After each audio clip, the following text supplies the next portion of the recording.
Bismillahirrahmanirrahim. Assalamu alaikum. In our last lecture, we have completed the first 3 units of our course outline. So today we are going to start the 4th unit, and the next unit is about rules of language components. As we all know that language is divided into its major components, and आपने अपने first semester में introduction of speech and language में भी language को in detail components में पढ़ा। हमने linguistics and phonetics में भी अपने लैंग्वेज के कंपोनेंट्स का जिक्र पीछे किया। जब हम ये कहते हैं कि linguistic is the scientific study of language, so basically we are going to start how we scientifically study all components of language in the subject of linguistics. So what are the components of language? According to Bloom and Lahey, they divided language into 3 major interrelated components. They have described a model, and उनके model में उन्होंने language के 3 major components बताए हैं, and these major components have sub-components. So first major component is form of the language, second is content of the language, and third is use of the language. So here is the model. We can see form means कि what is the structure of language, कैसे हम structure बनाते हैं किसी language का. Structure means the basic rules and grammars in syntax, आपकी phonology, morphology के sounds, words, sound, syllables, words, then different words से किस तरह से phrases and phrases से sentences किसी भी language के अंदर किन rules के according हम structure करते हैं language को. Form of the language basically means कि डिफरेंट कंपोनेंट्स कैसे मिलकर एक लैंग्वेज को क्रिएट कर रहे हैं. Then is content. Content deals with vocabulary of the language, semantics of the language. Content means the meanings of the language, and the use is basically pragmatic and social communication. When we use the language for communicative purposes, pragmatics इसमें आ जाते हैं कि how we use language for communicative purpose. अब आप यहाँ देख सकते हैं कि तीनों जो components हैं लैंग्वेज के, basically they are overlapped and interlinked. हम लैंग्वेज को स्टडी तो करते हैं, हम इन सब चीज़ों को अलग अलग स्टडी करते हैं. फॉर्म को हम फोनोलॉजी को, मॉर्फोलॉजी को, सिंटैक्स को लिंग्विस्टिक पर्पस के लिए स्टडी करने के लिए देयर आर डिफरेंट कंपोनेंट्स. आपके सिमेंटिक्स के अलग रूल्स हैं, हम उनको स्टडी करते हैं. हम प्रैग्मेटिक्स को स्टडी करते हैं. बट हम किसी भी लैंग्वेज में से इन सब कंपोनेंट्स को कोई एक लाइन ड्रॉ करके अलग अलग नहीं कर सकते. When we learn language, when we teach language, when we use language, they are interlinked, highly interlinked, and they are interdependable, and they are correlated with each other. They are overlapping with each other. ठीक है. तो ये जो अलग अलग आप देख रहे हैं कि ब्लू है, ग्रीन है, एंड एक पीच कलर का आपको सर्कल्स नज़र आ रहे हैं. बेशक ये अलग अलग है, बट ये जो मॉडल इन्होंने ब्लूम एंड लहर ने प्रोवाइड किया था, इनके according these are 3 major components, yet they are overlapping and they are interlinked with each other. They are inseparable. इनको हम अलग अलग सेपरेट नहीं कर सकते. स्टडी पर्पस से तो करते हैं. जब हम साइंटिफिकली लैंग्वेज को लिंग्विस्टिक्स के अंदर स्टडी करते हैं तो हम इन्हें अलग अलग स्टडी करते हैं, बट इनके रूल्स जो हैं वो एक दूसरे से लिंक्ड हैं. फॉर एग्ज़ाम्पल हम इंग्लिश लैंग्वेज की बात करते हैं तो जो आपकी फोनोलॉजी के रूल्स हैं, they are linked and they are affected by the rules of morphology. और मॉर्फोलॉजी के रूल्स जो हैं वो आपके सेंटेक्स के स्ट्रक्चर को, सेंटेंस के स्ट्रक्चर को इन सिंटेक्स जो है वो डिफ़ाइन कर रहे होते हैं। सिमिलरली जो मीनिंग है वो आपकी फ़ोनोलॉजी क्या है कि हम साउंड्स को स्टडी करते हैं, but we associate the meanings in the phonology too. तो आपकी जो आप सिमेंटिक्स क्या है, आपकी लिटरल मीनिंग है किसी भी लैंग्वेज में, ठीक है, किसी भी वर्ड के वोकैबलरी के जो हम यूज़ करते हैं। बुक का मतलब क्या है कि किताब है। बुक हम किसी ऐसी चीज़ को कहते हैं जो प्रिंटेड है और जो छपी हुई है और जिसको हम पढ़ते हैं, ठीक है, और उर्दू में हम उसको कहते हैं किताब। तो ये आपकी क्या है, मीनिंग है, लिटरल मीनिंग है आपकी किताब के। और बट यही मीनिंग अगर हम कॉन्टेक्स्ट में यूज़ करते हैं, ठीक है, तो वो क्या बन जाते हैं, वो प्रैग्मेटिक्स बन जाती है। मैं कहती हूँ कि देयर इज़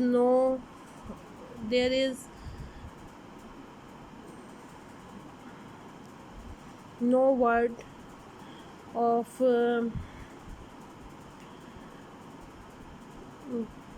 फॉर एग्ज़ाम्पल आप इसे ऐसे कह सकते हैं कि अगर मैं कहती हूँ मेरी डिक्शनरी में नामुमकिन का लफ्ज़ नहीं है, ठीक है, तो बेसिकली वहाँ पर ये मेरी डिक्शनरी का मतलब वो डिक्शनरी नहीं है जिसे हम आम अल्फाज में डिक्शनरी कहते हैं, ठीक है, या मेरी किताब में ये लफ्ज़ नहीं है। तो मेरी किताब का मतलब वहाँ वो किताब, वो जो प्रिंटेड फॉर्म में एक बुक है वो नहीं होता, उसे मैं कॉन्टेक्स्ट में यूज़ कर रही हूँ। तो जहाँ पर हम मीनिंग्स को यूज़ करते हैं इन कॉन्टेक्स्ट, उसे हम कहते हैं प्रैग्मेटिक्स। तो बेसिकली ये all form, content and use, तीनों जो कंपोनेंट्स ऑफ लैंग्वेज हैं, they are interlinked and they are overlapped. जो लैंग्वेज डेवलपमेंट के आप स्टेजेस पढ़ते हैं उसमें भी ये नहीं होता। अब बच्चा फॉर एग्जांपल हम कहते हैं लैंग्वेज एक्वायर करता है, आपने लैंग्वेज की स्टेजेस पढ़ी हैं, ब्राउन की लैंग्वेज की स्टेजेस पढ़ी हैं आपने डेवलपमेंट की, या हम रिसेप्टिव लैंग्वेज की बात करते हैं कि बच्चा लैंग्वेज एक्वायर करता है। अब ऐसा कभी नहीं होता कि रिसेप्टिव लैंग्वेज अलग एक्वायर हो रही है और एक्सप्रेसिव जो है वो बाद में। पहले सारी रिसेप्शन होगी, एक डेडलाइन आएगी, यहाँ तक रिसीव कर लिया, और उसके बाद से जो है वो बच्चा प्रोड्यूस करना शुरू करेगा। सिमिलरली ऐसे नहीं होता कि हम कहें पहले 9 महीने जो है वो बच्चा फोनोलॉजी सीख रहा है लैंग्वेज की, उसके बाद जो है वो मॉर्फोलॉजी सीख रहा है, उसके बाद सिंटैक्स सीखेगा, उसके बाद वो सिमेंटिक्स सीखेगा, उसके बाद वो प्रैग्मेटिक्स सीखेगा। ऐसा नहीं होता। क्या होता है, they are learn side by side.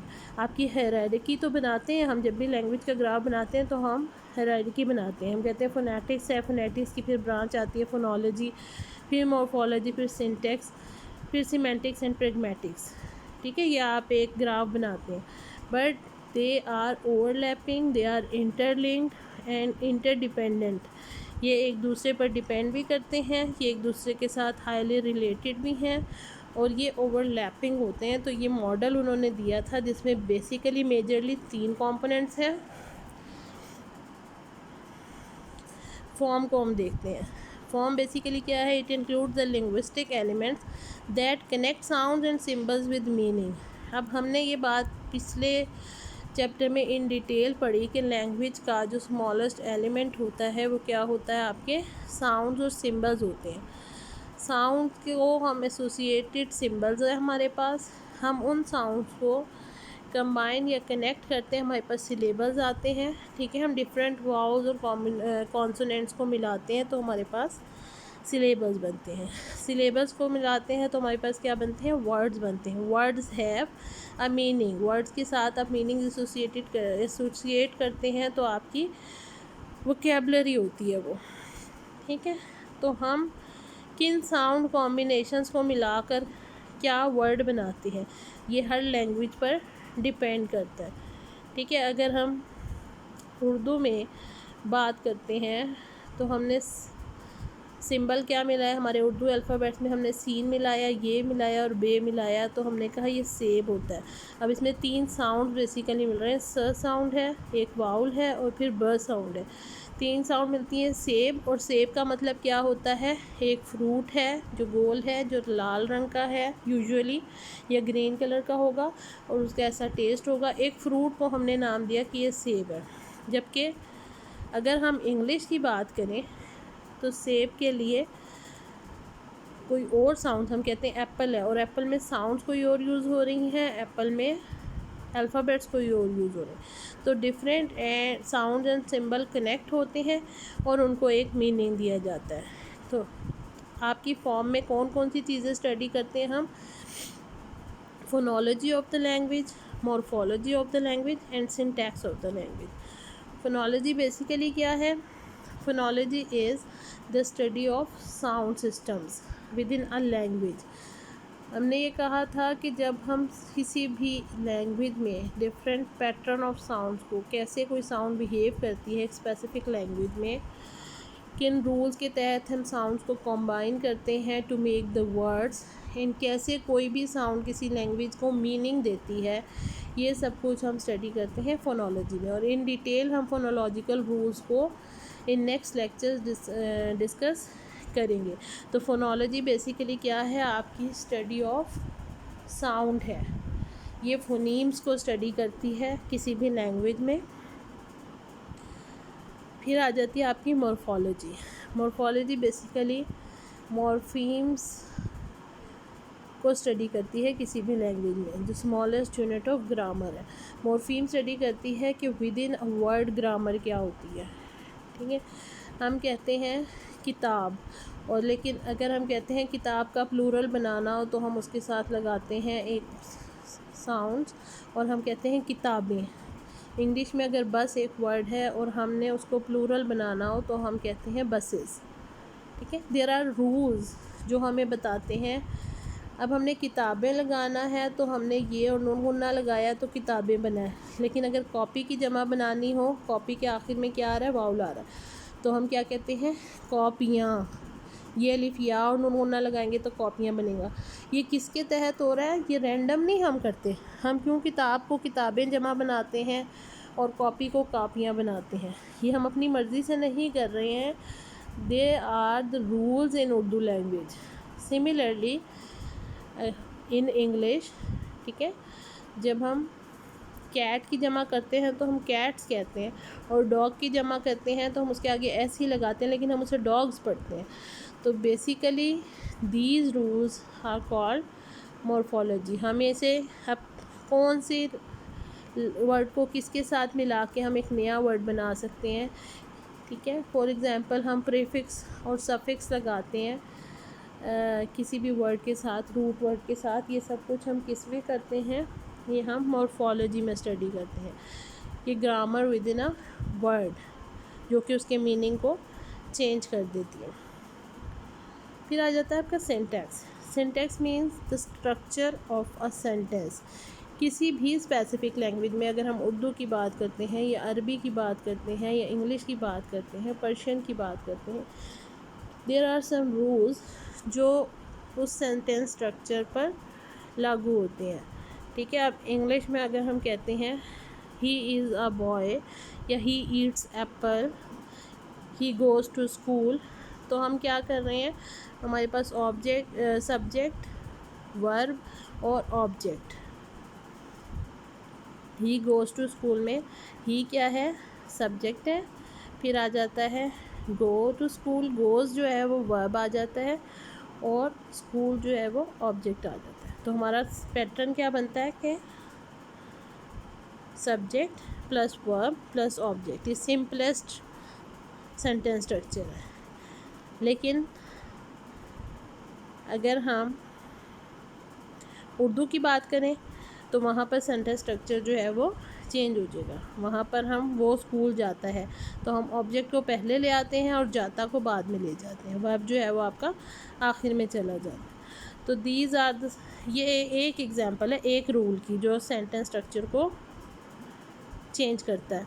इसी तरह से there are many other rules जो के अप्लाई होते हैं जब भी हम किसी भी सेंटेंस की ग्रामर की बात करते हैं। तो जो with in a sentence grammar, grammatical rules को डील करती है वो है आपका सिंटैक्स। तो फोनोलॉजी, मॉर्फोलॉजी और सिंटैक्स ये तीनों मिलकर बनाते हैं आपकी फॉर्म ऑफ द लैंग्वेज। इसे हम स्टडी करते हैं in the form component. Then is the content. Second component हमने कहा कंटेंट है।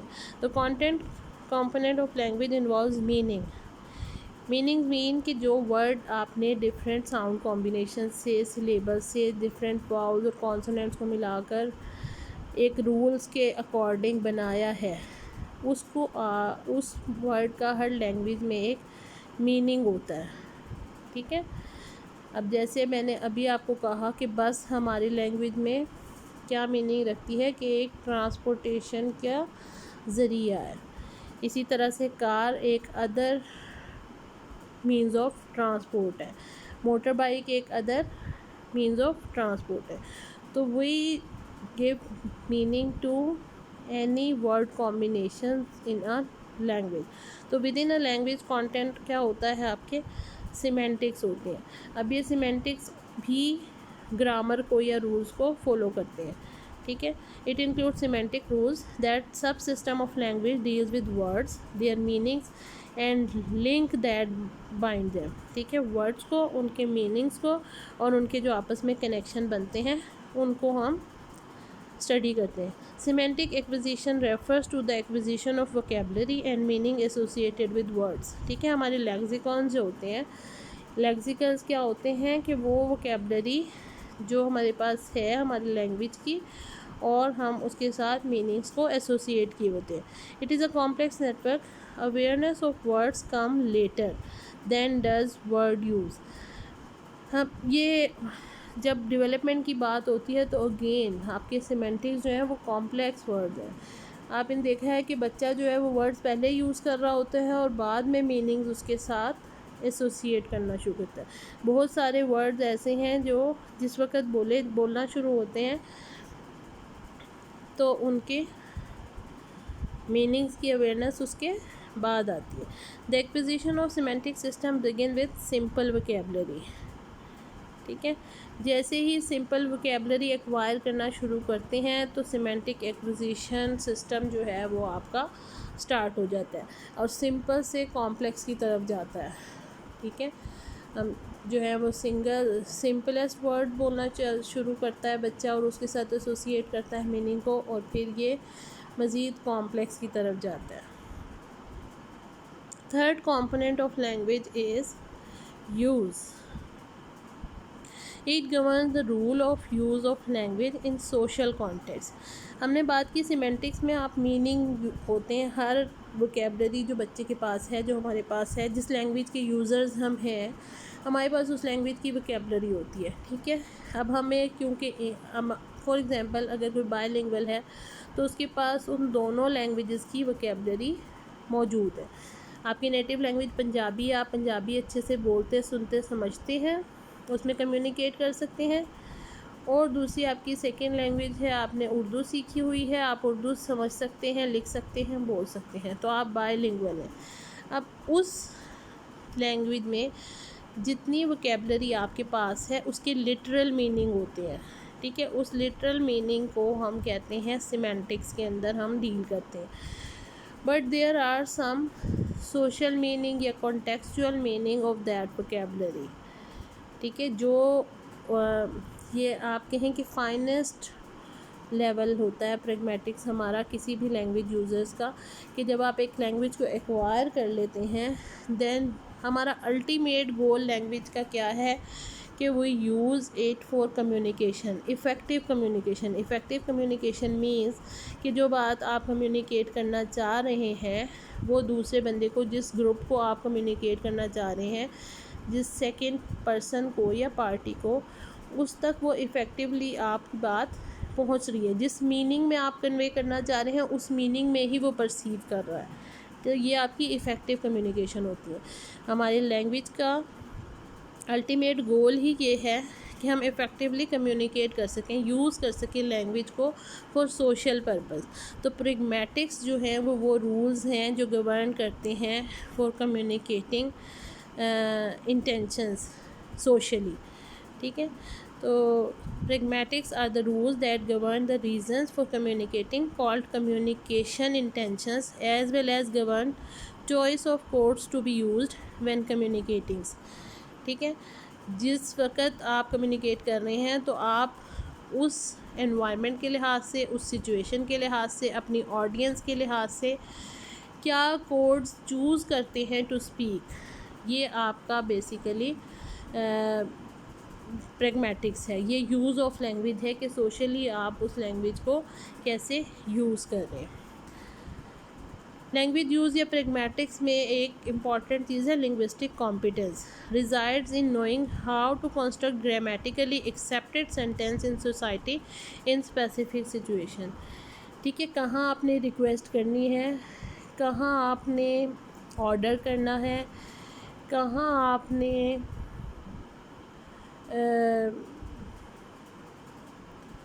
किन अल्फाज का चुनाव करते हुए अपनी बात को दूसरे तक पहुंचाना है। ये होता है आपका लिंग्विस्टिक कॉम्पिटेंस। ठीक है, स्पेसिफिक सिचुएशन में, स्पेसिफिक ऑडियंस के साथ, स्पेसिफिक एनवायरनमेंट में। ठीक है, हम अब आप ये देखें कि हमें ये पता है कि कौन सी सोशल गैदरिंग में हम कैसी बात करेंगे तो वो लिंग्विस्टिक कॉम्पिटेंस होगा। अगर आपके पास एक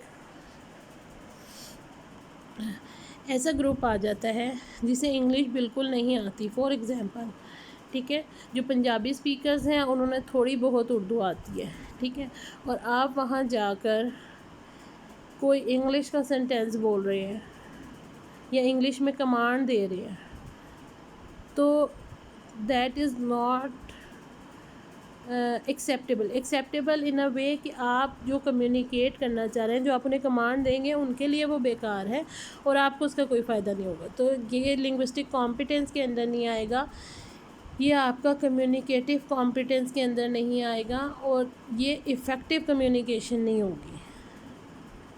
ठीक है, a model was provided by Herbert Rice 1975 to study conversational principles. Researchers used this model to study the way that children learn to make appropriate conversations with their parents. इन्होंने एक model दिया था जो कि फिर मॉडिफाई भी हुआ और मज़ीद रिसर्चर्स ने उसे यूज़ किया कि कैसे चिल्ड्रन जो हैं वो अप्रोप्रिएटली कन्वर्सेट कर सकते हैं विद देयर पेरेंट्स। अब प्रैग्मेटिक्स में उन्होंने कहा the conversational principles include quantity means be informative as necessary but not overly so. ठीक है, क्वांटिटी का मतलब है कि एक बात अगर जितना बोलने से वो मकसद कन्वे हो रहा है उतना ही बोला जाए, उससे ना ज़्यादा बोला जाए ना कम। ये आपका कम्युनिकेटिव कॉम्पिटेंस है। फिर quality, this maxim requires that what one says be the truth, कि जो आप बोल रहे हैं उसकी क्वालिटी ठीक होनी चाहिए, मतलब आप जो बोल रहे हैं वो सही बात है। अगर आप कोई इन्फॉर्मेशन दे रहे हैं तो वो मिस इन्फॉर्मेशन नहीं होनी चाहिए। ये एक मैक्सिम है प्रैग्मेटिक्स का, सोशली एक्सेप्टेबल लैंग्वेज का, कि जो कुछ कन्वे किया जा रहा है वो ट्रू कन्वे करें, वो गलत ना हो। फिर relevance, contributions to the conversations are expected to be relevant। अब कहीं पर जो है वो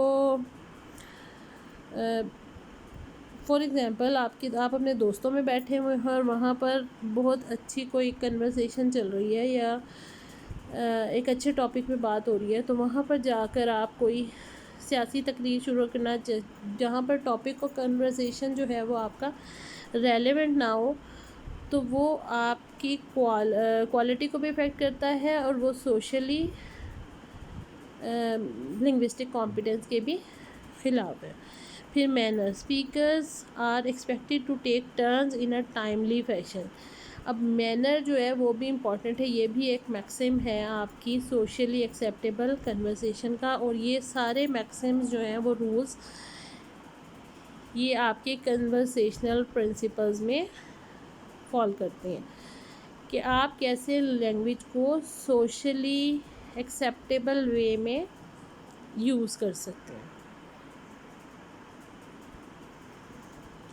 These principles are used by the adults according to the situation as they are active participants in their children's pragmatic socialization।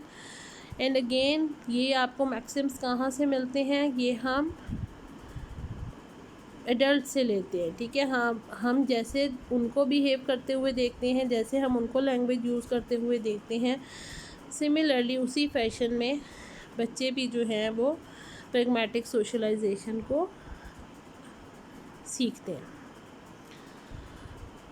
So again content, form and use की हम बात कर रहे थे कि बेसिक कंपोनेंट्स हैं हमारे कंटेंट, फॉर्म एंड यूज़।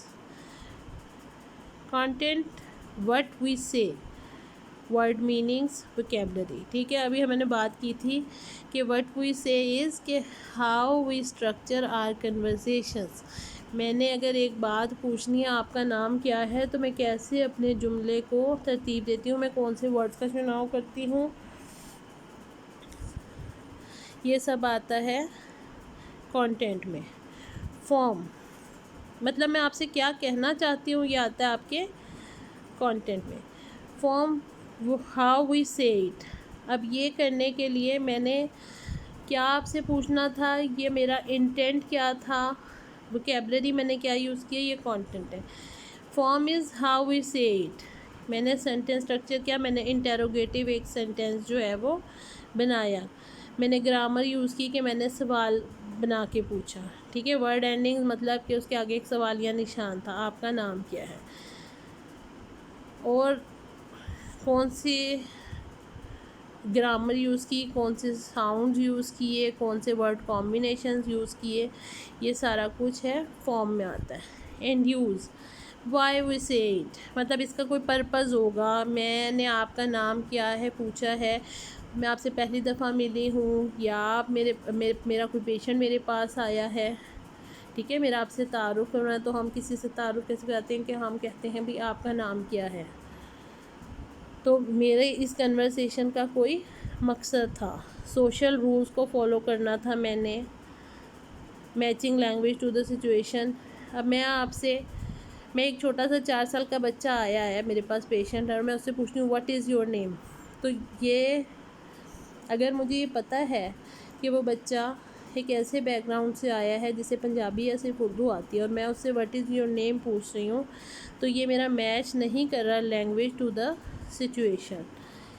अगर मैं उससे यही पूछूंगी कि आपका नाम क्या है, तो वो इसका जवाब देगा और वो इसको फॉलो करेगा। ठीक है, तो यूज़ का मतलब ये है कि मेरा पर्पज़ क्या था यूज़ करने का, मैं उसको सोशल रूल्स को फॉलो कर रही हूँ और मैं लैंग्वेज को सिचुएशन से मैच कर रही हूँ।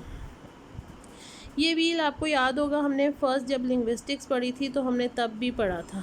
लिंग्विस्टिक्स की टाइप्स हमने की थी, micro linguistics and macro linguistics. तो यहाँ हम देखें तो हमारे पास कुछ माइक्रो से ब्रॉडर की तरफ जा रहा है। सबसे पहले आ जाता है आपका, अगर हम हायरार्की को देखें तो सबसे आ जाता है आपका फोनेटिक्स। फोनेटिक्स क्या करता है, आपके डील करता है स्पीच साउंड्स को, यूनिवर्सल स्पीच साउंड्स को, और फोनेटिक हम लास्ट चैप्टर में इन डिटेल पढ़ चुके।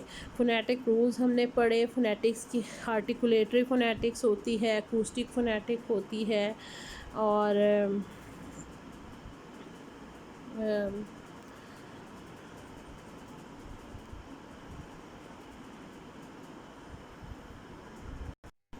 ऑडिटरी फोनेटिक्स होती है। तो ये फिर हमने फोनेटिक्स में पढ़ा कि हम साउंड को देखते हैं। इंटरनेशनल फोनेटिक चार्ट में हमने वाउल्स पढ़े और हमने कॉन्सोनेंट्स पढ़े और उनकी डिस्क्रिप्शन भी देखी। तो ये आपका ब्रॉडेस्ट जो है वो स्पीच साउंड्स को स्टडी करता है आपका फोनेटिक्स। फिर आ जाती है आपकी फोनोलॉजी। फोनोलॉजी में हम डील करते हैं फोनीम्स को। Phonemes are the specific sounds within a language. Morphology में हम वर्ड्स को डील करते हैं। ठीक है, वर्ड्स का स्ट्रक्चर, वर्ड्स की ग्रामर, वर्ड्स पर जो रूल अप्लाई होते हैं, उन सब को हम मॉर्फोलॉजी के अंदर डील करते हैं। इससे ब्रॉडर देखें तो आपका सिंटेक्स आ जाता है। ठीक है, कि कैसे हम वर्ड्स कंबाइन करके फ्रेजेस बनाते हैं और फ्रेजेस कंबाइन करके हम सेंटेंसेस बनाते हैं। ये सब कुछ हम रूल गवर्न करते हैं किसी भी एक लैंग्वेज में, और इसको हम कहते हैं सिंटेक्स। सिमेंटिक्स आपका डील करता है literal meanings of phrases and sentences. जो सेंटेंसेस और फ्रेजेस हम बोल रहे हैं, जो वोकेबलरी हम यूज़ कर रहे हैं, उसका कोई लिटरल मीनिंग है। And pragmatics is meaning in context of discourse, कि जो भी हमारी कन्वर्सेशन है, जो हमारा डिस्कोर्स है, उसमें मीनिंग इन कॉन्टेक्स्ट कैसे यूज़ हो रहे हैं, इसको हम प्रैग्मेटिक्स के अंदर स्टडी करते हैं। और इन दिस यूनिट हम इन आपकी phonology, morphology, syntax, semantics and pragmatics को इन डिटेल स्टडी करेंगे। Integration of components of language. अब ये पहले भी बात की कि Bloom and Lahey have pointed out that these components of language are interrelated. The integration of form, content and use is observed in normal children. अब जितने भी हम नॉर्मल लैंग्वेज डेवलपमेंट की बात करते हैं उसमें फॉर्म, कंटेंट एंड यूज़ मैंने कहा कि इंटर रिलेटेड होते हैं। कोई बच्चा ऐसा नहीं होता कि जो फॉर्म पहले सीख रहा है तो उसके बाद वो कंटेंट सीखेगा और उसके बाद वो यूज़ सीखेगा लैंग्वेज का। हम इन्हें इकट्ठा ही एक्वायर कर रहे होते हैं जब लैंग्वेज एक्विजिशन की बात करते हैं। But there is a disruption of components in children with disabilities as in HIC or other disabilities or some of the normal population। सब बच्चे जो डिलेड या डिसऑर्डर्ड लैंग्वेज के साथ होते हैं उनमें भी मसला हो सकता है। एक तो ये है कि आपकी कोई डिसेबिलिटीज़ के साथ बच्चे, फॉर एग्जांपल अगर आप हेयरिंग इम्पेयर्ड बच्चों की बात करते हैं तो may be they miss the content of the language. उनके सिमेंटिक्स जो हैं वो पुअर होते हैं, उनका कंटेंट ऑफ लैंग्वेज जो है वो होता है but they express it through their sign language and linguistic form में जो है वो उनको इश्यूज आते हैं। ठीक है, अब उनकी फॉर्म, उनको साउंड, फोनोलॉजी, मॉर्फोलॉजी में इश्यूज आएंगे। बट मेंटल रिटार्डेशन के साथ, इंटेलेक्चुअल डिसेबिलिटीज़ के साथ बच्चे हैं तो हो सकता है उनको प्रॉब्लम आ सकते हैं। नॉर्मल लैंग्वेज डेवलपमेंट में there is no such thing कि हम कहें कि अब फॉर्म और कंटेंट एंड यूज़ जो है वो अलग अलग चीज़ें हैं लैंग्वेज डेवलपमेंट में, ये इंटर रिलेटेड है। बट जहाँ पर इनमें प्रॉब्लम आ रहा है, जहाँ पर हम स्पीच डिले की बात कर रहे हैं या स्पीच डिसऑर्डर की बात करें, तो हो सकता है किसी बच्चे की फॉर्म बिल्कुल ठीक हो बट कंटेंट जो है वो मिसिंग हो, या फॉर्म और कंटेंट उसके पास हो बट वो सोशल यूज़ ऑफ लैंग्वेज ना कर सकता हो, प्रैग्मेटिक्स ना उसके पास हो। और ये भी हो सकता है किसी बच्चे के पास वोकैबुलरी और मीनिंग हो बट सेंटेंस स्ट्रक्चर में या फॉर्म में प्रॉब्लम हो, वो ग्रामर को फॉलो ना करता हो।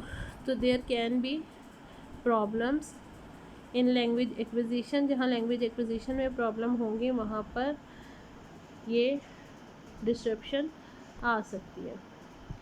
इंटीग्रेशन ऑफ लैंग्वेज में फॉर्म, कंटेंट एंड यूज़ में फॉर्म में आ जाता है आपके वर्ड ऑर्डर्स, वर्ड एंडिंग्स और स्पीच। ठीक है, जहाँ भी आपके एक्सप्रेशन आ रहा है, आपकी सेंटेंस की बात हो रही है। वर्ड ऑर्डर का मतलब है कि किसी भी लैंग्वेज का जो स्पीकर है वो उस लैंग्वेज के वर्ड ऑर्डर को फॉलो नहीं कर रहा, वर्ड एंडिंग्स नहीं लगा रहा। बच्चा जो है वो बस को बसेस नहीं कर सकता, प्लूरल नहीं बना सकता, या ब्यूटी, जैसे हम कहते हैं ब्यूटी से ब्यूटीफुल। ठीक है, यहाँ पर बच्चों को प्रॉब्लम आना है। बच्चों को जो है वो मुज़क्कर मोनस में प्रॉब्लम आ रहा है, बच्चों को पास्ट टेंस नहीं बनाना आता। ठीक है, मैं जाता हूँ से मैं गया नहीं करना आता, तो दैट आर और वर्ड एंडिंग में प्रॉब्लम है। ठीक है,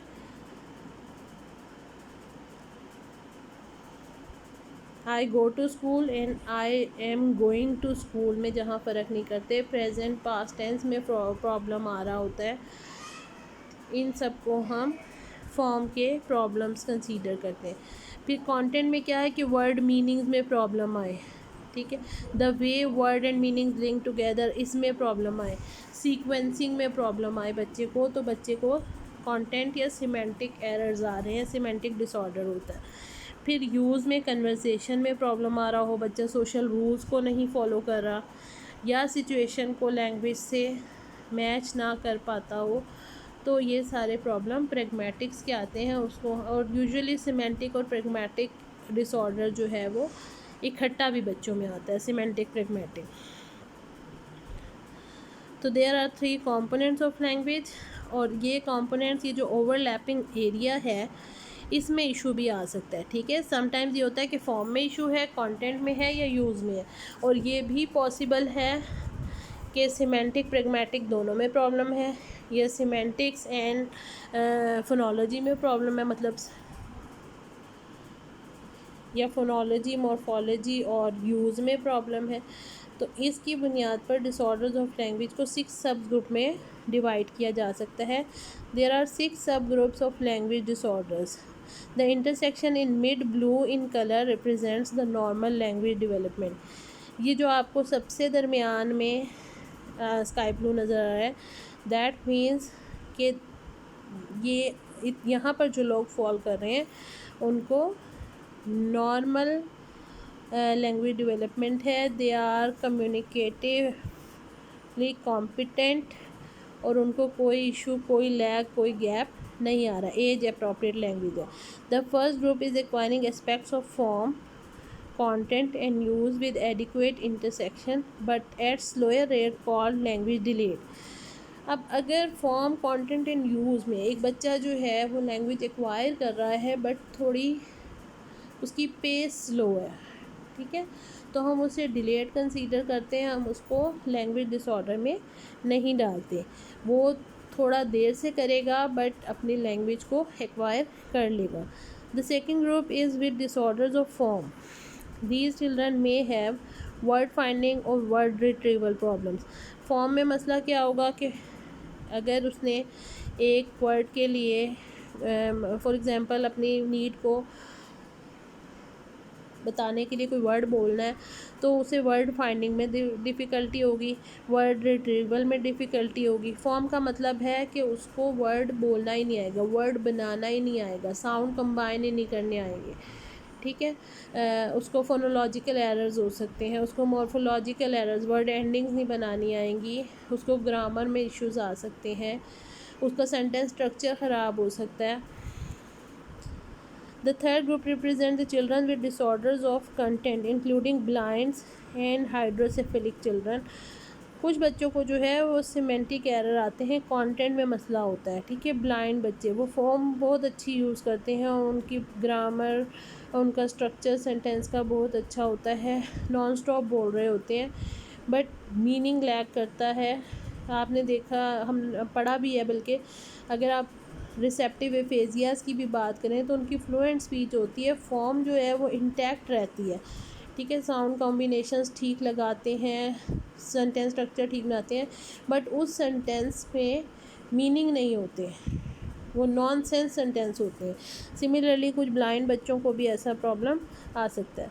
the fourth group include disorder of use, ठीक है, उन क्या है कि उनका फॉर्म भी ठीक है और कंटेंट भी ठीक है, but they can't use it socially, pragmatics ख़राब होते हैं। और ये ब्लाइंड बच्चों में प्रैग्मेटिक्स का भी इशू होता है, वो जो बोल रहे होते हैं वो सोशली ठीक है या नहीं है उनको इतना अंदाज़ा नहीं होता, शायद वो देख नहीं रहे होते अगले बंदे के एक्सप्रेशंस, या उनको जाहिर है वो फील नहीं कर पाते कि जो ग्रुप जो सामने है या जो बंदा सामने है उसका रिस्पॉन्स क्या है, तो उनको भी प्रैग्मेटिक इश्यूज हो सकते हैं। The fifth group includes who have destroyed interaction of form content and who have distorted interaction of form content and use, ठीक है।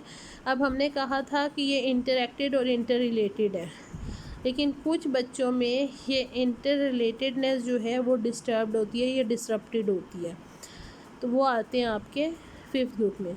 The sixth group includes the children with emotional disturbances, कि वो उनका ये सब तो ठीक होता है, बस साइकोलॉजिकल एस्पेक्ट्स आ जाते हैं लैंग्वेज एक्विजिशन के, और वो इमोशनली डिस्टर्ब्ड होते हैं। तो ये डिसऑर्डर्स ऑफ लैंग्वेज में हम इन 6 सब ग्रुप्स को डील करते हैं।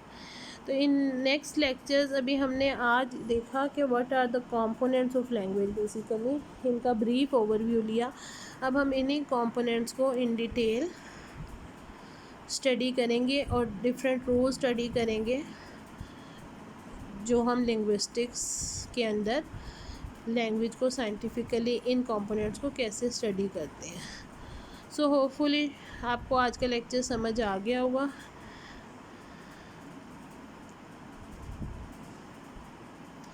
ये जो पीछे लिखा है इस स्लाइड में, यही 6 ग्रुप्स जो हैं वो लिखे हुए हैं।